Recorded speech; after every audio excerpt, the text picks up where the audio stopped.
So in 2010, I moved from Kuwait, a small country in the Middle East, where there are only 2 seasons and where neighbors knew each other to come to Wisconsin, Milwaukee, a state I never heard before. I came in the middle of January. I don't know what I was thinking. I never seen snow before. Initially, though I was able to speak English, I felt like I can only communicate half of me. And one day I was biking from my rowing practice back to campus, and I fell. I fractured my arms, but I felt like I had nobody to call. So I backed myself and walked back to campus and went to my exam first, then went to the hospital. However, I was very excited to be here. I didn't know that you can double major, or there's unlimited food holes, and you can have Pop-Tarts for breakfast, or bagels and schmear. You can see like I saw the world through food.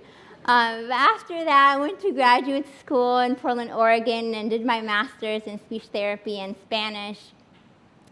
And when I was looking for a job, and I found a job here in Baltimore. That's what brought me in.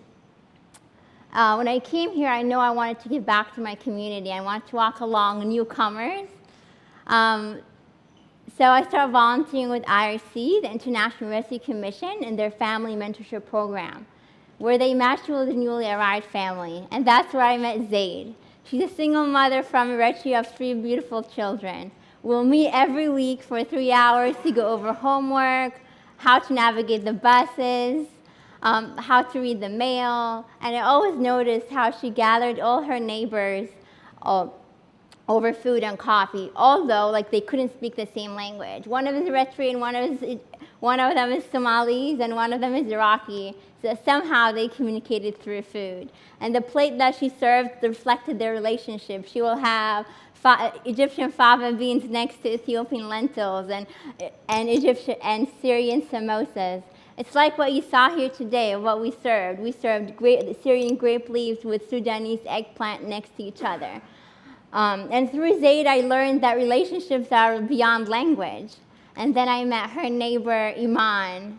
She used to be a chef back in the 4 Seasons in Damascus, Syria. But most importantly, she's a grandmother. She walks around with Tupperwares of food, and she feeds everybody, from the Uber driver to her physical therapist. Then I met Muna. She's from Sudan, and she does everything in 5 minutes. She has 5 beautiful children, and she's like the counsel of her community, resolving any conflicts in her neighborhood. I learned from her that conversations are about pauses of reflection, because whenever you talk to her, she's So she pauses a lot.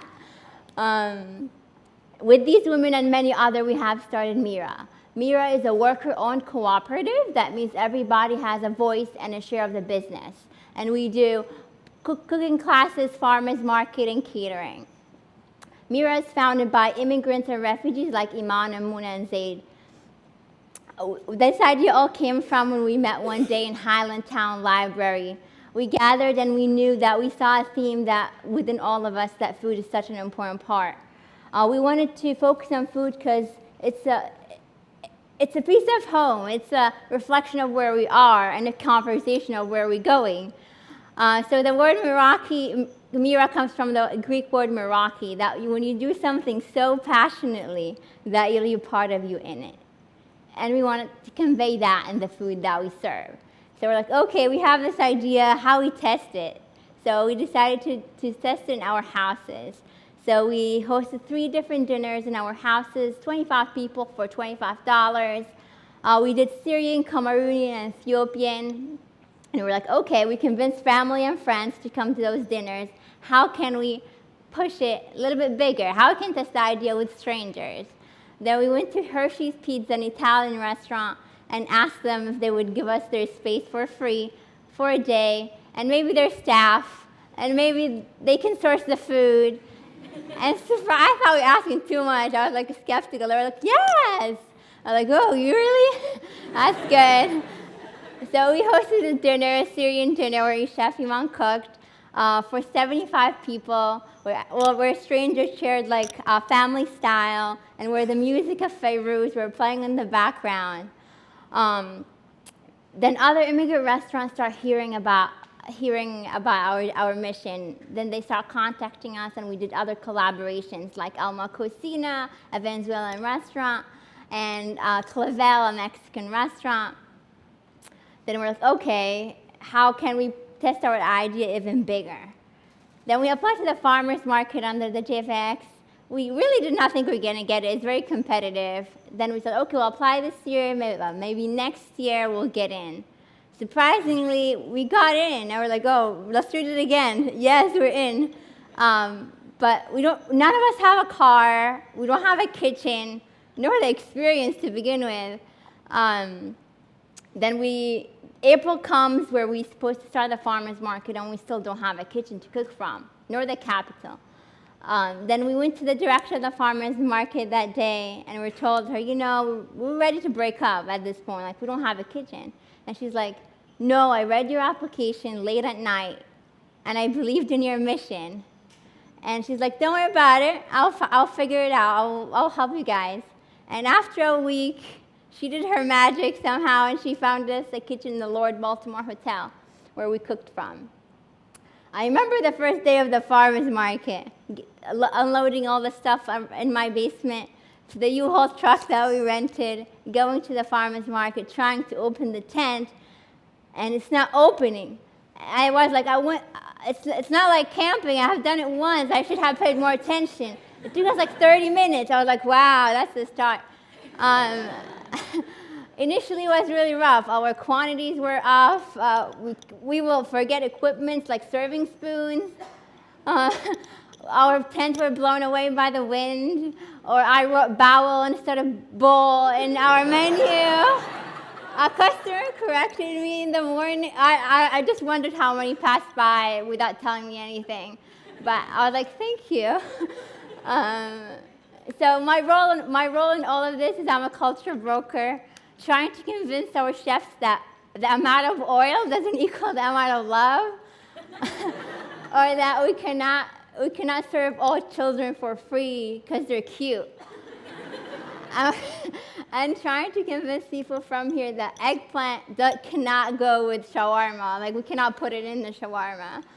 And that I cannot tell a Syrian grandmother not to cook for a tribe, even if it's only for 2 people. Think about it like injera and fufu and samosas and empanadas, bridging between 2 worlds and creating a space where they can meet through people and food. One day I went to Iman's house. I cannot remember the reason that why I went there. I bussed her apartment building in Moravia, and she let me in. I climbed to her 3rd floor apartment. I went in, and she's like not herself. I knew that because she wasn't trying to feed me. I was like, what, are you okay? And she's like, I just feel like my temperature is high. And I touched her, and she's like pretty high. I was like, let's go to the hospital. And I got us an Uber. When we were in the car, she started hallucinating, saying that she wants to go to the beach in a winter day and mentioning names of people I have never heard before. When we got to the hospital, she was admitted for her high fever. The women of Mira supported her through that time. We made sure that she's getting home-cooked food, that she's following through, and we took turns in taking care of Iman. To me, Mira is family. It's about not only putting the energy in the food that we create, but in the conversation, in the events, and most importantly, in the individual across the table. Relationships are now formed. They're built over time, over meal, over being for each other, and the ups and the downs. Think about somebody that you might know. You maybe know their names, but not their story. I encourage you to have a meal with them. Look at us. We started like barely communicating the same language to owning a business. Thank you.